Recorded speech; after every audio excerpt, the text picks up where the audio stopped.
Hello मेरे प्यारे बच्चों, क्या हाल चाल, कैसे हो आप लोग? सब के सब एकदम ज़बरदस्त, बढ़िया, तगड़े से पढ़ाई चल रही है। तो जैसा कि हम लोगों ने 3 दिन तक एनडीए की फिजिक्स पढ़ ली है, आज हमारा चौथा दिन है और चौथे दिन हम आज आप लोगों को प्रोवाइड करने वाले हैं लीनियर मोशन का पार्ट 2। अब लीनियर मोशन के पार्ट 2 में हम लोग क्या क्या पढ़ने वाले हैं, आइए हम आपको पहले बता देते हैं कि आज हम लोग क्या क्या पढ़ने वाले हैं और पीछे हम लोग क्या पढ़ चुके हैं। तो पिछले लेक्चर में जो हम लोगों ने लास्ट टॉपिक पढ़ी थी, वो मेरे प्यारे बच्चों हम लोगों ने पढ़ी थी इक्वेशन ऑफ लीनियर मोशन, यानी रेखीय गति के समीकरण। ठीक है, अब रेखीय गति के समीकरण के बाद फर्दर हम लोगों को पढ़ना है। तो इस समीकरण के बाद हमारे पास क्या आता है, सबसे पहले वो हम जान लें। तो उसके बाद आते हैं हमारे ग्राफ। क्या आते हैं बच्चों? ग्राफ। और उस ग्राफ में सबसे पहले ग्राफ हम लोग पढ़ने वाले हैं डिस्प्लेसमेंट टाइम ग्राफ, यानी कि विस्थापन समय ग्राफ। कौन सा ग्राफ पढ़ने वाले हैं बच्चों? विस्थापन समय ग्राफ। ठीक है, विस्थापन समय ग्राफ, ये हम लोग सबसे पहले पढ़ेंगे आज के अपने इस लेक्चर में। ठीक है, कोई दिक्कत? आपने कहा कोई दिक्कत नहीं। तो विस्थापन समय ग्राफ में सबसे पहले नंबर पे हमारा ग्राफ कुछ इस तरीके से दिख रहा है। ये ग्राफ, ये वाई एक्सिस हमारा डिस्प्लेसमेंट को रिप्रेजेंट कर रहा, एक्स एक्सिस हमारा समय को रिप्रेजेंट कर रहा। ठीक है, और समय के एकदम पैरेलल समांतर हमारी लाइन बनी हुई है, यानी कि ग्राफ है। इसका समांतर ग्राफ होने का मतलब ये होता है कि समय बढ़ रहा है, समय बढ़ रहा है, लेकिन विस्थापन में कोई परिवर्तन नहीं हो रहा। इसका मतलब कि ऑब्जेक्ट हमारा रेस्ट में है। ठीक है, यानी कि आप बिस्तर पे आराम कर रहे हो, आराम कर रहे हो तो तुम्हारा मोशन यानी तुम्हारी स्थिति नहीं बदल रही है। ठीक है, और समय बदल रहा है, तो मतलब कि ऑब्जेक्ट हमारा विराम में है। ऑब्जेक्ट विराम में है, इसका मतलब कि ऑब्जेक्ट का त्वरण क्या होगा? ऑब्जेक्ट का त्वरण 0 होगा। त्वरण को रिप्रेजेंट किससे करते हैं? ए से करते हैं।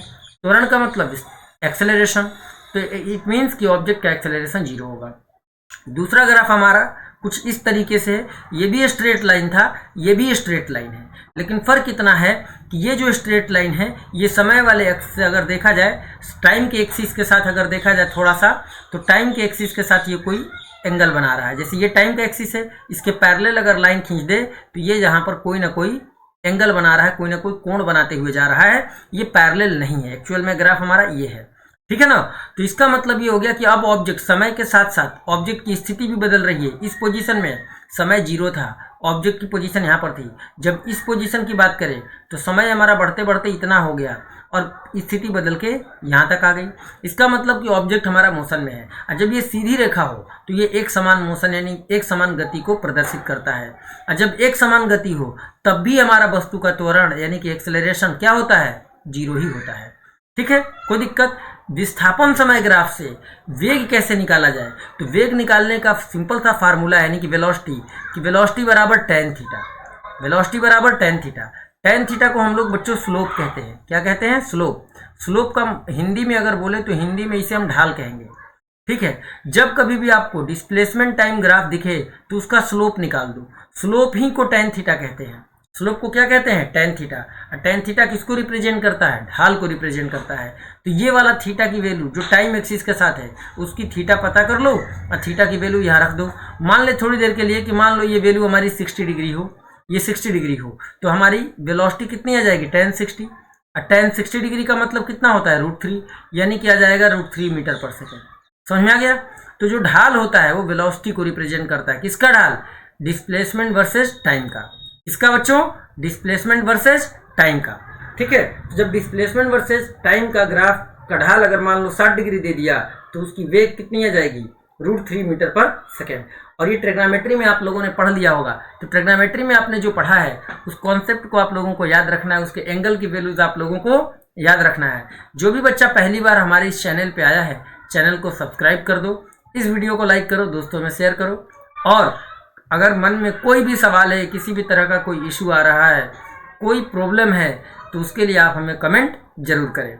हम आपके कमेंट, आपके लाइक सबके इच्छुक हैं। ठीक है, अब चलिए आगे बढ़ते हैं।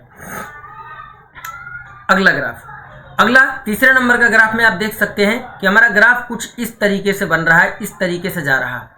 डिस्प्लेसमेंट टाइम, ये ना तो स्ट्रेट लाइन है, ना ये समान टाइम के पैरेलल है, ना ये डिस्प्लेसमेंट के पैरेलल है, ये सीधा इस तरीके से जा रहा है। इसका मतलब कि अब हमारा मोशन जो है एक समान रूप से चेंज नहीं हो रहा, यानी कि वेरिएबल मोशन है। कैसा मोशन है बाबू? वेरिएबल मोशन है। और जब मोशन हमारा वेरिएबल हो रहा हो, यानी कि जब स्पीड हमारी चेंज हो रही है, चाहे घट रही हो चाहे बढ़ रही हो, लेकिन इस ग्राफ के रिस्पेक्ट में देखा जाए कि ये ऐसे कुछ जा रहा, तो शुरुआत में इस गति धीमा था, बाद में तेज होने लगा, यानी स्पीड बढ़ रहा है, तो इसका मतलब कि यहाँ पर त्वरण होगा। और ये सब हम लोग जान सकते हैं इक्वेशन से भी। हमने आप लोगों को इस चैप्टर से यानी इस टॉपिक से पहले इक्वेशन ऑफ मोशन के बारे में बात करी थी। जैसे डिस्प्लेसमेंट के सेंस में अगर हम बात करें, तो डिस्प्लेसमेंट के सेंस में हमने आप लोगों को कौन सा इक्वेशन बताया था? हमने आपको इक्वेशन बताया था डिस्प्लेसमेंट के सेंस में बच्चों कि s बराबर ut plus half a into T square.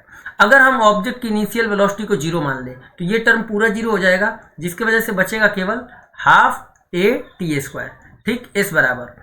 ठीक, अब डिस्प्लेसमेंट का टाइम के साथ अगर ग्राफ बनाना है तो हम देख रहे हैं कि टाइम पर स्क्वायर है और इस पर पावर 1, तो ऐसा कि एक तरफ लीनियर इक्वेशन और एक तरफ क्वाड्रेटिक बन रहा हो, तो ये पैराबोलिक इक्वेशन को रिप्रेजेंट करता है। किसको? पैराबोलिक इक्वेशन को रिप्रेजेंट करता है। अब पैराबोला का ग्राफ हमारा कर्व बनता है, कभी भी स्ट्रेट लाइन नहीं बनता। तो इस इक्वेशन से भी हमको पता चल रहा है कि s बराबर जब हाफ ए टी स्क्वायर है तो इसका मतलब कि ये पैराबोलिक ग्राफ होगा। कैसा ग्राफ होगा बच्चों? पैराबोलिक ग्राफ होगा। ठीक, पैराबोलिक ग्राफ जिसमें हमारा एक्सेलरेशन ये कांस्टेंट होना चाहिए, एक्सेलरेशन कांस्टेंट होना चाहिए। तो ये पैराबोलिक ग्राफ बता रहा है कि कांस्टेंट एक्सेलरेशन यानी एक्सेलरेटेड मोशन है, और ये एक्सेलरेशन कैसा है? कांस्टेंट है। कांस्टेंट का मतलब क्या हो गया? नियत त्वरण के साथ गति कर रहा है ऑब्जेक्ट। अगर इसी का जस्ट अपोजिट ग्राफ बना दिया जाए, कुछ ऐसे कर्व करके, ऐसे, ठीक है, कुछ ऐसे कर्व अगर बना दिया जाए तो इसका मतलब ये भी वही टाइप का मोशन है, बस फर्क इतना है कि ये रिटार्डेड मोशन है, यानी कि मंदन त्वरण के साथ गति कर रहा है, और भी मंदन जो है वो कांस्टेंट है। मंदन का मतलब नेगेटिव एक्सेलरेशन, यानी कि एक्सेलरेशन तो हमारा आएगा वो नेगेटिव वैल्यू के साथ आएगा लेकिन कांस्टेंट होगा। ठीक है, इसके बाद हमारे पास आता है मेरे प्यारे बच्चों अगला ग्राफ, वेलोसिटी टाइम ग्राफ। कहाँ गए प्रभु? ओके, तो अब अगला हमारे पास आता है बच्चों velocity time graph. Velocity time graph को हम लोग हिंदी में कहते हैं वेग समय ग्राफ। ठीक, ऊपर वाले में आप लोग एक चीज जरूर याद रखना, जो हमने डिस्प्लेसमेंट टाइम की बात करी है, तो डिस्प्लेसमेंट टाइम में एक चीज आपको जरूर याद रखना है कि डिस्प्लेसमेंट टाइम ग्राफ का जो स्लोप होता है वो वेलोसिटी को रिप्रेजेंट करता है। v बराबर कैसे निकालना है? tan theta. tan theta slope होता है। तो नोट के तौर पे चाहे आप लिख लेना बच्चों कि जो st ग्राफ है, st ग्राफ, तो st ग्राफ का ढाल बराबर वेग, यानी कि डिस्प्लेसमेंट टाइम ग्राफ का जो ढाल का मतलब स्लोप होगा दैट इज कॉल्ड वेलोसिटी। ठीक है, याद रखना ये चीज कीवर्ड की तरह। अगले कॉन्सेप्ट पर चलते हैं। अगले कॉन्सेप्ट में हमारे सामने क्या है बच्चों? तो अगले कॉन्सेप्ट में हमारे सामने वेलोसिटी टाइम ग्राफ। ठीक है, वेलोसिटी टाइम ग्राफ में पहला ग्राफ आप देखो, तो जैसे हम ग्राफ पर आगे जा रहे हैं हमारा वेलोसिटी ना तो ऊपर की तरफ चेंज हो रहा है ना नीचे की तरफ, केवल टाइम चेंज हो रहा है, मतलब कि वेलोसिटी हमारी कांस्टेंट है। और जब वेलोसिटी यानी कि वेग हमारा नियत हो तो त्वरण हमारा जीरो होता है। वेग हमारा नियत हो तो त्वरण हमारा जीरो होता है। वहीं दूसरे ग्राफ की बात करें, जब यहाँ से ए से बी की तरफ बढ़ रहे हैं तो हम देख रहे हैं ए से बी तक जाने पर हमारा टाइम इधर बढ़ रहा है, वेलोसिटी इधर बढ़ रही है। इसका मतलब कि नॉन यूनिफॉर्म वेलोसिटी से मोशन कर रहा है ऑब्जेक्ट, और ऑब्जेक्ट की स्पीड बढ़ रही है। जब ऑब्जेक्ट की स्पीड बढ़ रही हो तो एक्सेलरेशन हमारा होता है। अब चूंकि ये स्ट्रेट लाइन है तो ये कांस्टेंट एक्सेलरेशन होगा। कैसा? नियत त्वरण होगा। अगला ग्राफ तीसरा, अगर इस तरीके का ग्राफ आप देखो तो ये भी स्ट्रेट लाइन है, लेकिन इस वाले ग्राफ में और इस वाले ग्राफ में क्या फ़र्क है? इस वाले ग्राफ में आप देखोगे बच्चों तो हमारा ओरिजिन से ग्राफ नहीं बना है, यहाँ से बना है, यानी कि इनिशियल वेलोसिटी u है, इनिशियल वेलोसिटी u है, यहाँ पर u जीरो नहीं है। जबकि वहीं इस ग्राफ में बात करें जो कि ओरिजिन से बना है, इसका मतलब कि प्रारंभिक वेग क्या है? जीरो है, यानी कि जब टाइम हमारा जीरो था तो वेलोसिटी भी हमारी कितनी थी? जीरो थी। जैसे जैसे ये बढ़ के ग्राफ यहाँ तक आ गया तो अब मान लो कि वेलोसिटी हमारी, मान लो कि यहाँ पर वेलोसिटी हमारी कोई v हो गई, तो इसके रिस्पेक्ट में हमारा टाइम भी कोई t हो गया। तो जब टाइम हमारा t था तो इसके करस्पॉन्डिंग हमारी वेलोसिटी v हो गई। और चूंकि स्ट्रेट लाइन है तो ये भी कांस्टेंट एक्सेलरेशन यानी नियत त्वरण को ही रिप्रेजेंट करेगा। जब हमारा ग्राफ कुछ इस तरीके से हो जाए तो इसका मतलब कि अब हमारा इंक्रीजिंग एक्सेलरेशन के साथ है, क्योंकि वेलोसिटी अब लीनियरली नहीं बढ़ रही है। वेलोसिटी यहाँ शुरू में देखो धीरे धीरे बढ़ रही थी, फिर अचानक से बढ़ने लग गई। ठीक है, तो शुरुआत में तो वेलोसिटी हमारी धीरे धीरे बढ़ी, लेकिन इसके बाद ये अचानक से ऐसे बढ़ने लगी कम समय में। यानी देखा जाए तो यहाँ से इतना टाइम लिया और इतने टाइम में वेलोसिटी केवल इतना चेंज हुआ है, इतना चेंज हुआ। लेकिन फर्दर अगर उतने ही टाइम की हम और बात करें, देखो अगर उतना ही टाइम और ले ले आगे तो हमारा वेलोसिटी यहाँ से सीधा इतना चेंज हो गया है, यहाँ तक आ गया। अगर इसी लाइन को आगे बढ़ाएंगे तो इसका मतलब कि वेलोसिटी बड़ी तेजी के साथ इंक्रीज कर रहा है, मतलब कि यहाँ पर एक्सेलरेशन इंक्रीज हो रहा है, यानी कि बढ़ती त्वरण के साथ वस्तु हमारी गतिशील है, गति कर रही है। ठीक है, तो ग्राफ को समझने के लिए हमें ग्राफ पर पॉइंट्स ही लेने पड़ते हैं, ग्राफ के पैटर्न को समझना पड़ता है कि भाई ग्राफ ऐसे जा रहा है, तो ऐसे हमने देखा यहाँ से यहाँ तक, हमने कहा अच्छा यहाँ टाइम देखो इतना लगा, अब वेलोसिटी में चेंज इतना ही आया। फिर अगर फर्दर उतना ही टाइम ले ले आगे और उस उतने ही टाइम पर देखे तो हमें वेलोसिटी में लार्ज चेंज देखने को मिला। इसका मतलब कि वेलोसिटी हमारे टाइम के साथ डायरेक्टली प्रोपोर्शनल के फॉर्म में इंक्रीज नहीं कर रही है, अलग पैटर्न में इंक्रीज कर रही है। ठीक है ना, तो इसलिए हम इसको क्या करेंगे, सीधा ये ऐसा है, तो इसका मतलब कि इंक्रीजिंग एक्सेलरेशन के साथ ऑब्जेक्ट हमारा मोशन कर रहा है। इसके लिए क्या आपको ध्यान देना है वेलोसिटी टाइम ग्राफ में, कि वेलोसिटी टाइम ग्राफ का जो स्लोप होता है, स्लोप यानी कि ढाल, यानी कि slope of VT graph, slope of VT graph, इस ग्राफ से हमको एक्सेलरेशन मिलता है। क्या मिलता है, एक्सेलरेशन मिलता है। यानी कि VT graph, velocity time graph का जो तो स्लोप यानी कि ढाल है वो हमारा एक्सेलरेशन के बराबर होता है। यानी एक्सेलरेशन जब भी आपको निकालना हो तो एक्सेलरेशन निकालने के लिए ग्राफ से डायरेक्ट फार्मूला आप a बराबर tan थीटा लगा सकते हो। जैसे कि ये हमारे पास सामने ग्राफ है ऊपर वाला, तो इस ग्राफ में ये एंगल कुछ ना कुछ तो होगा ना भाई, कि नहीं होगा, होगा। तो मान लो O से लेके B तक की अगर हम बात करें तो OB के बीच में ये राइट एंगल ट्राइंगल बन गया ना, तो ये हमारा सीधा सीधा एक्सेलरेशन निकालना है तो tan थीटा निकाल देंगे, काम खत्म हो जाएगा। ठीक, इसमें दूसरी क्या बात आपको ध्यान देनी है, तो दूसरी बात इसमें और ये ध्यान देनी है वेलोसिटी टाइम ग्राफ से, कि एक तो आपको पता चल गया कि वेलोसिटी टाइम ग्राफ का ढाल बराबर एक्सेलरेशन, त्वरण। और दूसरा इसमें क्या होता है, दूसरा इसमें होता है कि एरिया जो होता है, area of velocity time graph, velocity time graph, तो एरिया जो वेलोसिटी टाइम ग्राफ का होता है बच्चों, वो डिस्टेंस के बराबर होता है। किसके बराबर होता है, डिस्टेंस के बराबर होता है। ये बात आपको याद रखनी है कि वेलोसिटी टाइम ग्राफ का एरिया डिस्टेंस के बराबर होता है। और इसके सवाल भी आते हैं, ये नहीं कि इसके सवाल नहीं आते हैं, इन हर पैटर्न के हम बेटा सवाल, ग्राफ से रिलेटेड जितने भी सवाल प्रीवियस ईयर में पूछे गए हैं, हर तरीके के सवाल। जैसे अब यहीं पर देखो, यहाँ पर सीधा सीधा आप पूछ लिया वेलोसिटी, ये टाइम दिया है, इधर ये एक्सिस किसका है, ये एक्सिस टाइम का है, और इधर वेलोसिटी का दिया है। अब दिया है इसमें कि which one of the following characteristics of the particle does the shaded area of velocity time graph shown above represent. ये जो ग्राफ है ये किसको, शेडेड एरिया किसको रिप्रेजेंट कर रहा है, मोमेंटम को, एक्सेलरेशन को, डिस्टेंस कवर्ड को, स्पीड को। तो आपने कहा कि सर अभी तो आपने बताया कि डिस्टेंस को बताएगा शेडेड एरिया, तो डिस्टेंस हम टिक कर देंगे, सही जवाब है। तो इसलिए कॉन्सेप्ट अगर आप अच्छे से पढ़ लेते हैं तो आपको कोई भी दिक्कत नहीं होगी, लेकिन अगर आप कॉन्सेप्ट नहीं पढ़ेंगे तो आपको दिक्कत होगी। तो इसमें दो इन्फॉर्मेशन है जो कि आपके लिए इंपॉर्टेंट है, एक कि स्लोप एक्सेलरेशन को रिप्रेजेंट करता है, एरिया टाइम एक्सिस के साथ लेना है, ये भी बात आपको नोट करके रखना है। एरिया निकालना हो या स्लोप निकालना हो, टाइम एक्सिस के साथ निकालना है। जैसे एग्जांपल के तौर पे थोड़ा हम एक सवाल आपके सामने रख दें कि मान लो अभी थोड़ी देर पहले हमने बताया, ये मान लो डिस्प्लेसमेंट है और ये टाइम है, ये एक्सिस हमारी डिस्प्लेसमेंट का है और ये टाइम है। मान लो दो ऑब्जेक्ट के ग्राफ ऐसे और ऐसे बने हुए हैं, ठीक, ए और बी, और ये एंगल इधर से मार्क है, ठीक। अब पूछा हमने कि किसका स्पीड ज़्यादा होगा, ए का स्पीड ज़्यादा होगा कि बी का, या बी का ज़्यादा होगा कि ए का, किसका ज़्यादा होगा। आपके पास केवल दो ऑप्शन है, आप किसको टिक करोगे। तो कभी भी एंगल आप इधर से टाइम एक्सिस के साथ चेक करेंगे, इधर से एंगल चेक नहीं करेंगे। तो आप देखो ये एंगल है θ1 मान लो, और ये एंगल बना इतना, ये वाला एंगल बना इतना θ2। अब देखो किसका एंगल बड़ा है, तो हम आपने कहा सर कि ए वाला एंगल बड़ा है, बी वाला छोटा, तो किसका स्लोप बड़ा होगा, यानी कि ए का ढाल ज़्यादा है, बी का ढाल कम है, तो ए का वेलोसिटी ज़्यादा होगा, बी का वेलोसिटी कम होगा। तो option A is the right, क्योंकि अभी हमने बताया आपको कि वेलोसिटी टाइम ग्राफ का जो स्लोप होता है वो किसको रिप्रेजेंट करता है, वेलोसिटी को। तो इसका ढाल इतना बड़ा है, देखो ये ढाल है, और इसका इतना ही ढाल है, इतना ही ढाल है, बी का, तो बी का ढाल कम है मतलब कि उसकी चाल कम है, और ए का ढाल ज़्यादा है मतलब चाल ज़्यादा है, ऐसा समझो। तो इसका वेलोसिटी का मैग्नीट्यूड ज़्यादा होगा और इसका वेलोसिटी का मैग्नीट्यूड कम आएगा बी का, तो this is the right answer.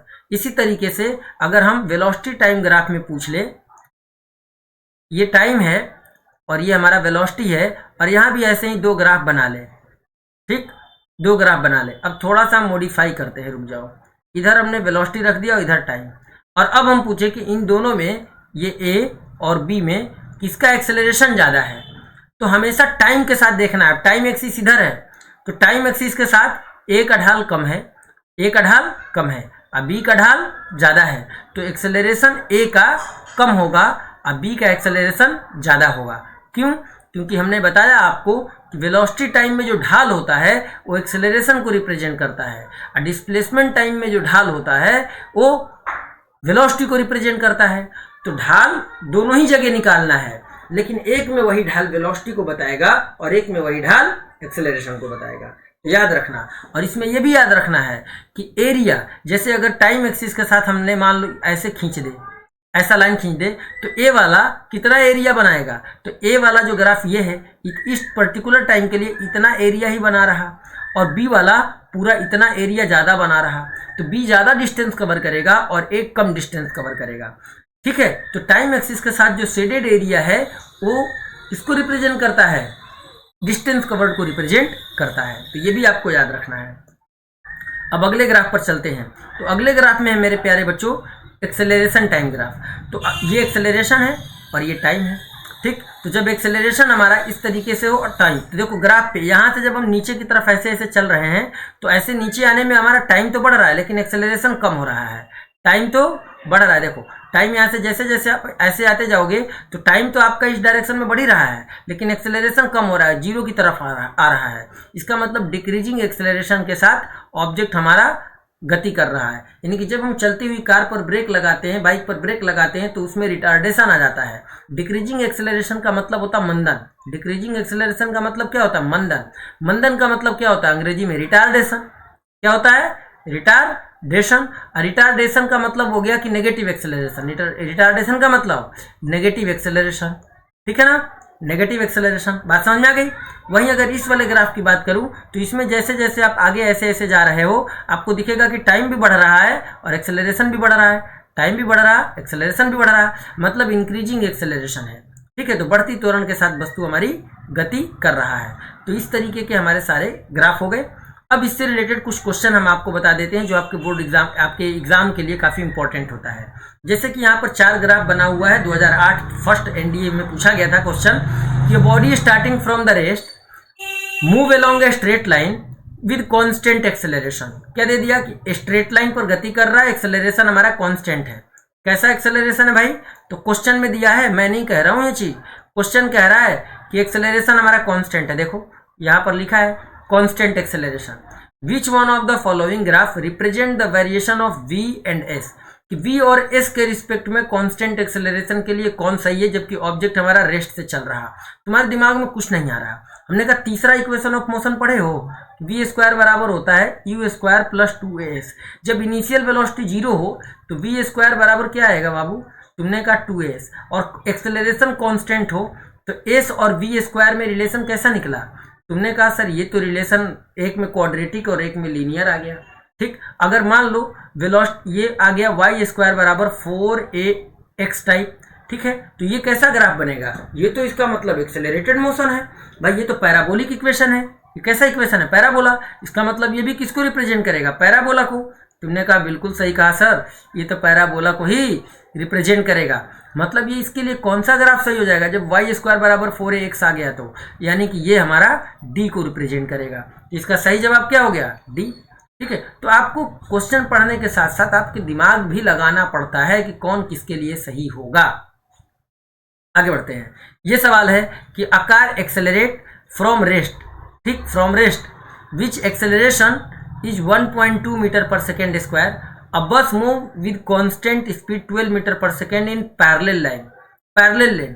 How long does the car take from it start to meet the bus? ठीक है, बहुत बढ़िया कि एक कार है जो कि रेस्ट से चल रहा, एक इतना एक्सेलरेशन के साथ, और एक बस है जो कि constant speed 12 metre per second से चल रहा है पैरेलल लेन में। तो कार बस को कितनी देर में पकड़ लेगा? सवाल बहुत बढ़िया है, चेजिंग का सवाल है। तो देखो भाई, मान लेते हैं कि टी सेकेंड में कार जो है बस को पकड़ लेगा। कौन पकड़ लेगा भाई? कार। किसको पकड़ लेगा? ये पकड़ लेगा बस को। ठीक, तो हमने कहा टी सेकेंड में बस कितना दूरी तय किया, तो टी सेकेंड में बस मान लो d1 दूरी तय किया। कितना हो गया d1? तो डिस्टेंस बराबर स्पीड इंटू टाइम, तो 12 गुणे टी, इतना दूरी तय किया। तो अब कार हमारा उतने ही टी टाइम में कितना दूरी तय करेगा इसको पकड़ने के लिए? इतना ही दूरी तय करेगा, यानी d1 के बराबर। तो कार के रिस्पेक्ट में जब दूरी का फार्मूला लगाएंगे तो ये तो एक्सेलरेटेड मोशन है, तो इसमें फार्मूला ये लगाएंगे कि s बराबर ut प्लस हाफ AT²। और जबकि ये कार रेस्ट से चल रहा, मतलब कि ये टर्म हमारा 0 हो जाएगा, तो केवल आ जाएगा हाफ a का वैल्यू दिया है 1.2, यानी कि 1.2 इंटू t²। तुमने कहा यस सर। अब ये भी d1 के बराबर ही दूरी तय करेगा, तभी तो पकड़ेगा। जब दोनों की दूरी बराबर हो जाएंगे तभी तो पकड़ में आएंगे, अलग अलग होगा तो पकड़ेगा ही नहीं। तो दोनों का दूरी हमने बराबर कर दिया, ठीक है ना, कि बस टी सेकेंड में जितना दूरी तय किया उतना ही दूरी कार भी चलेगा, यानी कि 12t ही d1 बराबर 12t, यहाँ भी d1 बराबर 1/2 t²। दोनों को पकड़ के सोल्व कर दो। जब सोल्व करोगे बेटा तो इससे इसको काटोगे तो आ जाएगा 0.6 t²। तो आ गया यहाँ से 0.6 t², और यहाँ से आ गया 12t। एक टीवा से एक टीवा कैंसिल हो गया, तो टी बराबर हमारा बचा 120 डिवाइडेड बाई 0.6। डेसिमल हटा दोगे नीचे का तो 0 आ जाएगा, 6 से इसको काट दोगे तो 12, यानी कि 200 सेकंड। ओके, 120 कहाँ से लिख गया है? रुक जाओ, यहाँ पर 120 बेटा गलती से लिख गया था, वो 1200 हो गया था। 12 है ना, तो देखो ऊपर है 12 और नीचे 0.6, डेसिमल हटाएंगे तो 0 आ जाएगा। 6 से इसको काट दिए 2, 0 20, यानी कितने सेकंड में पकड़ लेगा? 20 सेकंड में। ठीक है, तो 20 सेकंड में हमारा कार बस को पकड़ लेगा। सिंपल सा आंसर था, हो गया। ये एक सवाल थोड़ा अलग से है, ये यूनिट एंड मेजरमेंट से है। कभी कभी यूनिट एंड मेजरमेंट में इस तरह के भी सवाल पूछ लिए जाते हैं कि दे दिया है अल्फा बराबर beta T plus lambda, lambda measured in metre और टी मेजर्ड इन सेकेंड, तो एसआई यूनिट ऑफ बीटा कितना होगा? तो आप देख पा रहे हो कि बीटा टी के साथ अल्फा ऐड किया गया है, लेमडा ऐड किया गया है, और ये बराबर है अल्फा के। तो जब अगर बीटा टी में लेमडा ऐड किया गया, इसका मतलब जितना बीटा टी का यूनिट होना चाहिए उतना ही लेमडा का भी यूनिट होना चाहिए। तो यानी बीटा टी का यूनिट सेकेंड और लेमडा का यूनिट मीटर, तो इसका यूनिट गुणे टाइम का यूनिट इक्वल टू लेमडा का यूनिट मीटर। तो बीटा बराबर क्या आ गया? मीटर डिवाइडेड बाई सेकेंड, तो मीटर पर सेकेंड, तो सही जवाब मीटर पर सेकेंड डी। तो ये यूनिट मेजरमेंट में ऐसे भी सवाल आते हैं, जो कि कब पूछा गया था? 2009 के सेकेंड में। इस पैटर्न को भी आप लोग याद रखोगे। एक सवाल ये दिया है कि which one of the following graph represent motion? Represent motion, ओहो हो, यहाँ पर रिप्रेजेंट यूनिफॉर्म मोशन है, रिप्रेजेंट यूनिफॉर्म मोशन, कि which of the graph represent uniform motion. ये सवाल में ये लिखा है, ये मिस्टेक हो गया है थोड़ा सा, कि which one of the following graph represent uniform motion. एक समान चाल को इनमें से कौन प्रदर्शित कर रहा? वेलोसिटी टाइम ग्राफ में जब ऐसा बदलता हुआ हो, कभी नहीं, क्योंकि वेलोसिटी टाइम ग्राफ में फिर ऐसा ग्राफ होना चाहिए, ऐसा, ये वेलोसिटी और ये टाइम, तब होगा एक समान चाल। तो एक समान गति को तो ये भी नहीं कर रहा, ये भी नहीं कर रहा। अच्छा, ये डिस्प्लेसमेंट टाइम है, तो डिस्प्लेसमेंट टाइम में हमारा यूनिफॉर्म मोशन को कौन सा ग्राफ रिप्रेजेंट करता है? तो इस तरीके का, और इस तरीके वाला ग्राफ कौन सा है? ऑप्शन डी में, तो डी इज द राइट। तो ग्राफ जाके अच्छे से याद कर लेना है, दिमाग में बैठा लेना है। अगला ये सवाल मैंने आप लोगों को बता दिया है, ये सवाल दिया है xt, यानी कि the position time graph for a motion of a body given below. Position time graph है, बोला है which one of among the following is depicted by the above graph, यानी कि इस ग्राफ से हम क्या निकाल सकते हैं? तो बेटा इसमें स्लोप है टाइम के साथ, और स्लोप से हम वेलोसिटी निकाल सकते हैं। स्लोप से क्या निकाल सकते हैं? वेलोसिटी। और जब वेलोसिटी और स्ट्रेट लाइन है, ये कैसा है? स्ट्रेट लाइन, तो इसका मतलब है कि वेलोसिटी हमारा क्या होगा? कांस्टेंट होगा। वेलोसिटी हमारा कांस्टेंट, और जब वेलोसिटी कांस्टेंट होता है तो एक्सेलरेशन क्या होता है? जीरो। बताया था मैंने, मतलब कि ये जीरो एक्सेलरेशन को रिप्रेजेंट करेगा, ठीक है ना। तो ये ग्राफ, ये क्वेश्चन कब आया? 2011 सेकेंड में आया है एनडीए का। देखते रहना है, एकदम समझते रहना है, सारे क्वेश्चन उड़ाते चलना है। ये क्वेश्चन दिया है कि body is thrown upward against gravity g, with initial velocity u, which one among the following is the correct explanation? Final velocity when attain the maximum height. ठीक है, अगर किसी बॉडी को नीचे से हम ऊपर फेंकेंगे, अब बॉडी मैक्सिमम हाइट यहाँ पर आया तो इसकी फाइनल वेलोसिटी 0 हो जाएगी और इनिशियल वेलोसिटी u दिया, फाइनल और ये हाइट मान लो कितना है h, तो इसमें हम तीसरा इक्वेशन ऑफ मोशन लगा दे बाबू कि v स्क्वायर बराबर u स्क्वायर, ऊपर फेंका गया है तो माइनस लेंगे 2gh। ठीक, अब वैल्यू रख देंगे तो फाइनल वेलोसिटी 0, बचा क्या u स्क्वायर माइनस 2gh, तो सीधा मैक्सिमम हाइट का फार्मूला क्या आ गया u square divided by 2g, तो मैक्सिमम हाइट बराबर u square divided by 2g। तुमने कहा सर ऐसा पहला ऑप्शन दिया है, पहला ही सही है।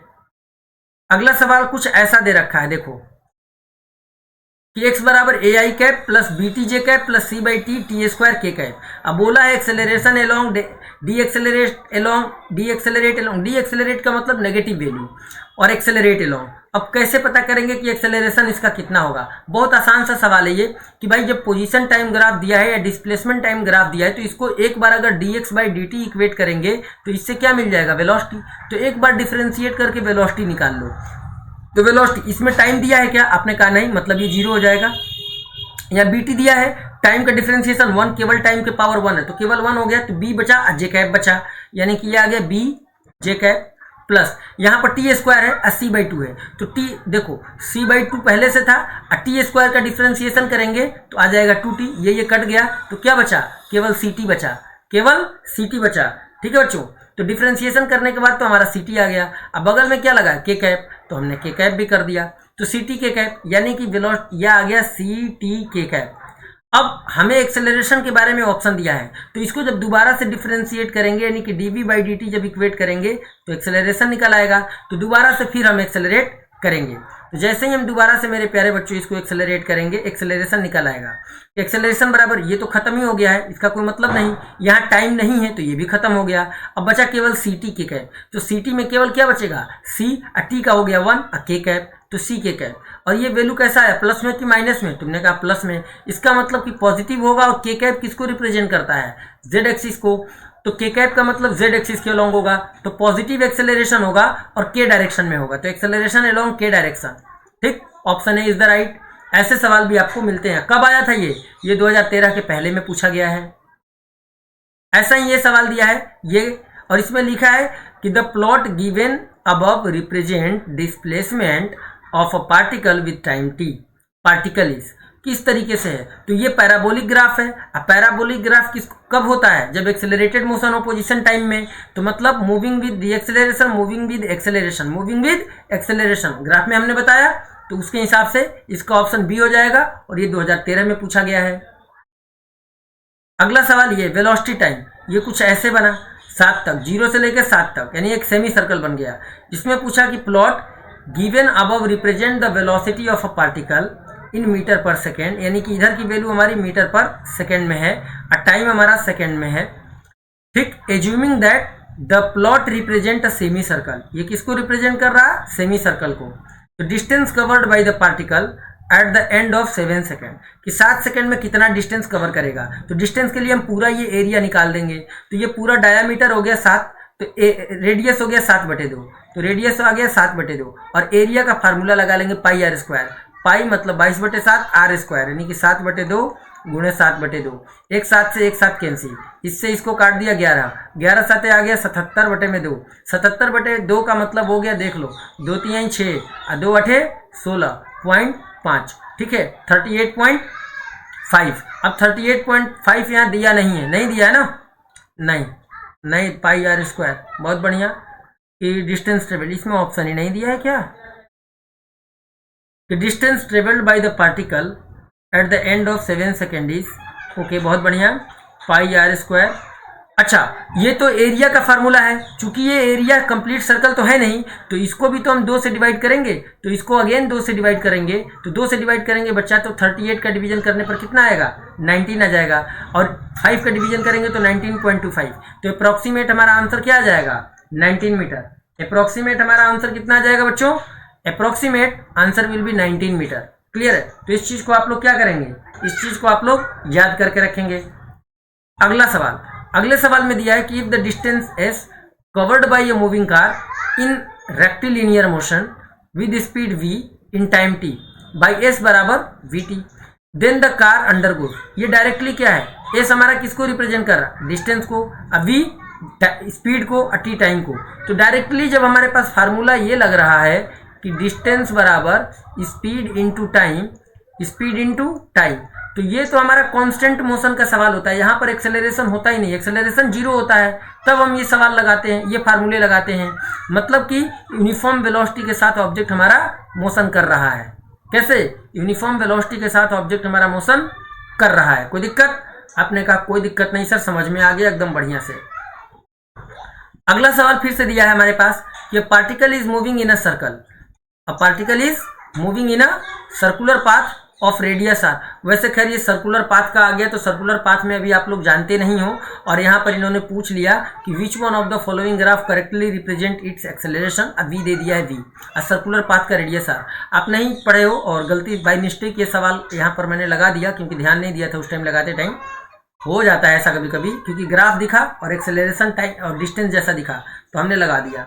अब देखो बेटा, ये करना क्या है, सर्कुलर मोशन में सेंट्रीपिटल एक्सेलरेशन का फार्मूला होता है v स्क्वायर बाई आर।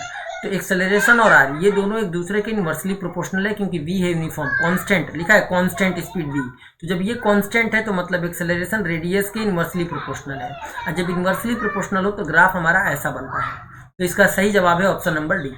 सही जवाब है ऑप्शन नंबर डी। अब इसी तरीके से ये भी एक सवाल है, the following figure represent the velocity time graph of a moving car on road. Moving car एक रोड पर मूव कर रहा था, उसके लिए दिया है विच segment of the graph represent retardation.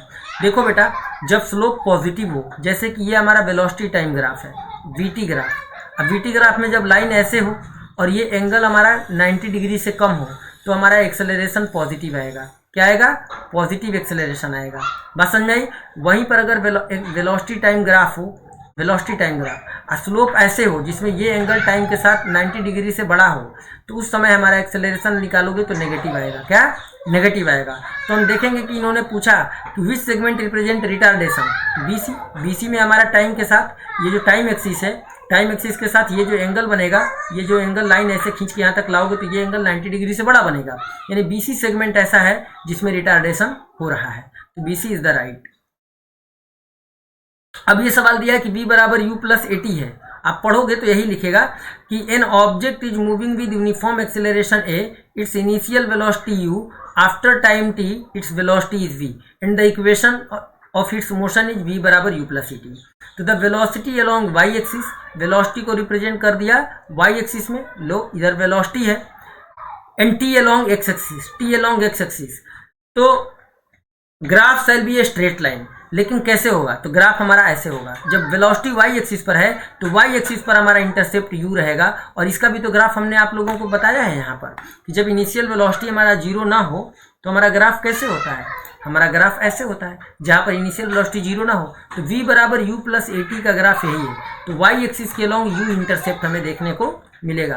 तो इस सवाल में सही जवाब क्या है? इस सवाल में सही जवाब है कि पासिंग थ्रू ओरिजिन ना, पासिंग थ्रू एक्स इंटरसेप्ट ना, with Y intercept U, C is the right. कि वाई एक्सिस पर यू इंटरसेप्ट आपको देखने को मिलेगा और उसके बाद ये स्ट्रेट लाइन होगा। क्लियर? तो ये आपको याद रखना है। कौन सा इक्वेशन है ये? पहला इक्वेशन, v बराबर यू प्लस ए टी। जब u जीरो ना हो तो ऐसे बनता है, और जब u अगर हमारा जीरो हो तब ये ग्राफ सीधा ओरिजिन से बनता है। कहाँ से बनता है? ओरिजिन से बनता है बीटी ग्राफ। इस सिचुएशन में u जीरो है और इस सिचुएशन में u जीरो नहीं है। तो ये आपको याद रखना है। आगे बढ़ते हैं। आगे नहीं है, यानी कि सारे सवाल यहीं तक थे। यानी समझ लो कि अब हमने लीनियर मोशन में, मेरे प्यारे बच्चों, आप लोगों को जितना भी कुछ पूछा जाता है एनडीए में, ठीक है ना, उस एनडीए या जितना पूछा जाता है आपके सीडीएस में, या जितना पूछा जाता है 9th क्लास में, ये बेसिक कॉन्सेप्ट के तौर पे जो भी पूछा जाता है सब का सब हमने आप लोगों को क्या कर दिया? पढ़ा के रफा दफा सफा कर दिया। तो अब लीनियर मोशन के कोई भी सवाल ग्राफ से रिलेटेड हो और चाहे वैल्यू से रिलेटेड हो, वो आपको फंसने नहीं चाहिए, कंप्लीट हो जाने चाहिए। बच्चों से बस एक ही रिक्वेस्ट है, मैं बीच बीच में क्या हर बार नहीं बोल पाता हूँ कि हाँ हमारे चैनल पे आए हो तो लाइक करो, चैनल को सब्सक्राइब करो और शेयर करो, या आप अपने तरफ से कर दिया करो गुरु दक्षिणा के तौर पे, ठीक है। तो आई होप आपने ये सभी वीडियो को एंजॉय किया होगा, और अगर आपने एंजॉय किया है तो इस चैनल को सब्सक्राइब करें, इस वीडियो को लाइक करें। फिर मिलते हैं अगले वीडियो के साथ, तब तक के लिए आप सब मुझे आज्ञा दीजिए। Thank you so much and जय हिंद।